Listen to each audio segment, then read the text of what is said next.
Hello everyone, আমি মিষ্টি চলে আসলাম আর একটা নতুন ব্লগ নিয়ে। আর আমার ব্লগে তোমাদের অনেক ওয়েলকাম। কেমন আছো সবাই? যেদিন এই ভিডিওটা করেছিলাম সেদিন ছিল শিবরাত্রি। আর দেখো, তোমরা তো অবশ্যই ভাবছো শিবরাত্রিতে সে কবে চলে গেছে, এতদিনে কেন আমি এই ব্লগগুলো দিচ্ছি। কারণটা হচ্ছে, আমার মুখটা দেখেই বুঝতে পারছো যে এখনও আমার মুখটা অনেকটাই ফোলা ছিল। মানে যখন শিবরাত্রি হচ্ছিল তখনও আমার কথা বলা বারণ ছিল। আমি তো দাঁতের অপারেশন করেছিলাম, আমি এর আগের ব্লগেও তোমাদেরকে বলেছিলাম, সেই জন্যই আমি ভয়েস ওভারগুলো দিতে পারছিলাম না। এখন আমি ঠিক আছি, আর এখন আমার কথা বলতে কোনো সমস্যা হচ্ছে না। তাই এখনই আমি আমার ভিডিওগুলোতে ভয়েস দিচ্ছি, তাই ভাবলাম তোমাদের সাথেও শেয়ার করি। তো চলো, আমি এই বাড়িতে শিব ঠাকুরকে জল ঢেলে চলে আসছিলাম মার বাড়িতে।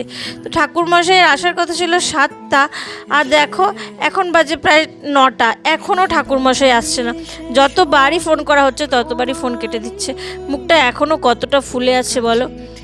আমরা তো অপেক্ষায় বসে বসে একদম কি বলবো, ঠাকুরমশাই কখন আসবে সেটাই খালি। তো এখন 10টা বাজে, ঠাকুরমশাই চলে এসেছে। তো আমরা পুজো করি, আর ভিডিওটা এখানেই শেষ করলাম।